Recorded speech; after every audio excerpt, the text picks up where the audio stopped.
All right, guys, welcome. We are on the water to deliver you this footage that you want to learn about deep cranking and finesse fishing walleyes in a pre-spawn spawning condition. So we're here reservoir fishing. A spawn site for these walleyes is up on this rock face right here. That's where majority of the fish are going to spawn in this lake. We're 600-700 yards off of that on a big mud flat. The overall depth of this whole flat is bouncing between about 18 and 25 feet of water. And again, it's just a solid mud flat. These fish are out here actually nosing down, almost like a perch would, feeding in that mud. There's a heavy forage base of gizzard shad, but right now the gizzard shad are fairly large, 4, 5, 6 inches long. And in this mud is just tons and tons of small worms, different blood worms and worms of various kinds. And it's super high in protein, and it gives the fish exactly what they need in this pre-spawn spawning condition. So the goal today is take a real small crank, like a flicker shad number 5 right there, and we're gonna literally run this bait inches off bottom. That's the big key here, is to run that bait inches off bottom. Now that bait normally is only going to dive that 12, 13 feet,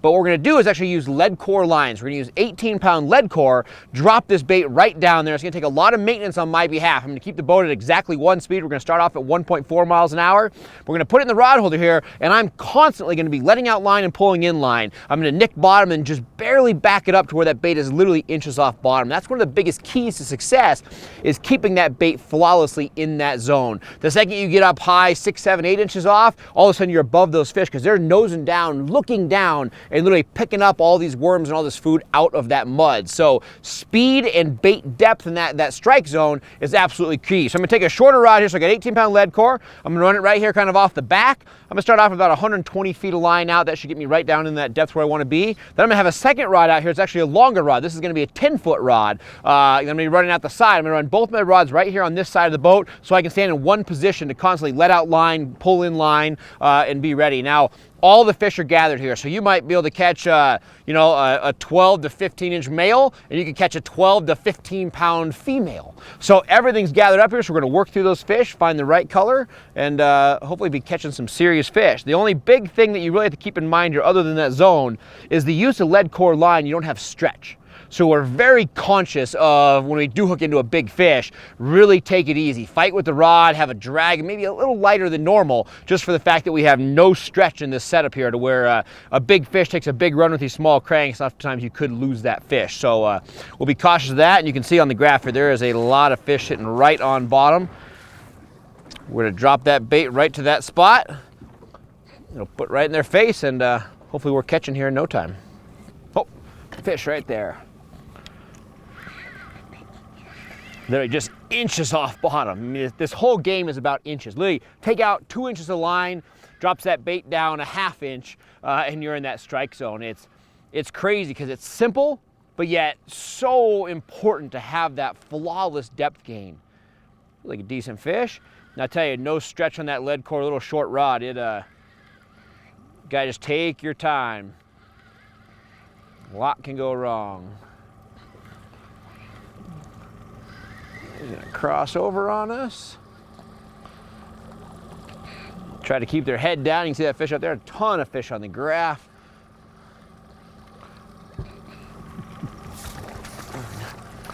Right there, young male. Nice start. And again, the biggest thing with this bite is knowing your fish. We know that we're on pre-spawn fish like that. That's a young male. But yet, the big thing here is that fish and a female this big are all together. Now, there's certain times of the year where we look for that separation. We know the males and the immature females will be on structure and the big females will be suspended. This time of year, they're all together. So where literally you can go from that fish right to the other. Now, one thing I want to talk about here real quick is what that fish hit. So many times during these feeds, you guys are questioning, it's you that are dictating the questions and how we do these feeds. But everybody asks us color. What comes in play with color? Number one, we're fishing some deeper water. We're down there in the mud. We're kicking up mud. So I do lean to a brighter bait, just for the fact that there's a lot going on down there, a lot of dirt, a lot of moss. So I go with a brighter bait for that. Number two, the water's extremely cold, which usually leans me towards a brighter bait. But number one thing I do, even when I'm looking for brights or metallics or shines or whatever I'm looking for, I always try to have a bait with multiple colors. That's the biggest tip. When people ask me about color selection, I go with a lot of colors. So right now we have chartreuse, blue, red, and white. So I'm offering them a lot down there. Now, if I keep catching fish on this bait, let's say I catch another one and another one, the rod over here, the next bait I put on that one might be solid red, might be solid chartreuse, solid white, or solid blue. I'm gonna go through all the colors on this bait because I'll bet you anything they're hitting this bait because of one color. They're not hitting it because they like the rainbow effect of all of them. They like one color on it. But I always start with multiple colored baits. Hopefully you'll find one of the colors they like, and then you break it down from there until you find the true pattern of exactly what they're looking for. And that's how you catch more and bigger fish. But they hit that one. Let's see if they'll hit it again. All right. Yeah, again, you just can't talk about enough how you literally pull out inches of line and boom, instant hookup. Feel that fish throwing that head around. It's awesome with Leadcore. You feel everything those fish do. They're liking the shorty rods today. It's crazy having a 5-foot rod and a 10-foot rod, so you stay real clean. You never know which one they're gonna hit, and some days they like the short one, some days they want the long one, and you know, there might be nothing different about it, it might just be luck, and some days it puts off just a little bit different action. Now the other thing we're gonna talk about is the actual action of the bait that comes into this. And this is one of the other big questions when it comes to Leadcore. Everybody asks, number one, how long the leader is. That's a huge question. You know, hey Nate, you know, how long is your leader? But more importantly than even length is what's your material made out of that your leader is. Is it monofilament? Is it fluorocarbon? Is it superline? And all of that dictates how that bait actually moves in the water. Fish is staying nice and deep. There. That one hammered that old purple flicker. They're eating it. Flat out eating it. So talking about that, again, we always ask ourselves, what is the bait exactly doing in the water? And you know, today we're actually trolling 10-foot mono leaders. That is like your starting point of all leaders. As I start off with 10-pound mono, and I go from there. There we go. Tell you, that little fish choked it. So, you know, why we talk about this. So, we're acting about, again, what the bait's doing in the water. So, we're starting off today with 10-pound mono.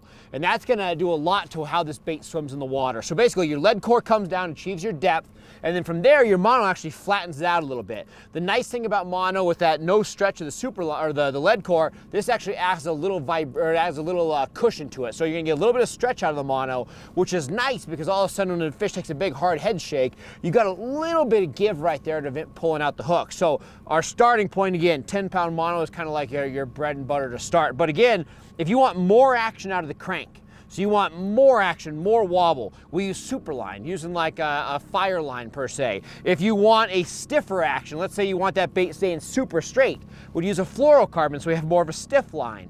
So there's a lot of variables, but again, mono, fluorocarbon, or superline, they all add different action to this bait. We also use the superlines in the situation of fishing around trees or a lot of wood. But more so than the snag thing, we're usually thinking about the action of what that bait is doing in the water, and we want to make sure that we're doing that correctly. So colder water, we use mono. You know, when the water warms up, we want more action. A lot of times we're using that superline. So things to think about. Also, we're using a cross-lock snap right there. This is a Berkeley product. It comes down to a narrow V. Again, kind of slowing down that action. If you want a lot of action, we're going to use things like a dual lock, a big wide snap. You want to cut the action down dramatically, tie your line directly to that split ring right there. But again, every time you add a snap or a split ring, you add a joint. More joints, more action. But between the leader and your snap, there's a lot of small variables, and those small details help you catch more fish at the end of the day. I'm gonna get this back in, get another one. All right, starting to get a pattern. This is our polka dot one. I'm gonna roll. He's cutting over. There we go. Oh, love the no stretch. You know, and speed's crucial. And again, the biggest thing with speed is adjusting for it. So, number one, you have to play with the speed to figure out what they want. So I'm constantly playing with boat speed, bouncing between 1.2 and say 1.8 miles an hour, which is critical. I mean, those are all very big changes. A lot of people will see that and just say, oh, that's pretty close. But really, you need to be at 1.2, 1.3, or 1.4. But every time you adjust, these baits are going to dramatically come up or down in the water column. So the second you go from 1.7 to 1.5, these baits are going to probably dive 10 inches deeper. So a lot goes into that speed, so you really gotta be cautious. That fish is coming up on the surface right there. But again, speed is a huge portion of that. The other big thing that we kind of talk about here, flip him in, is our rods are always low. So you see right here, that rod tip's there, this rod tip's here. Everything we're doing is precise. Everything has a madness, if you would say, to it. Nice fish right there. Another male.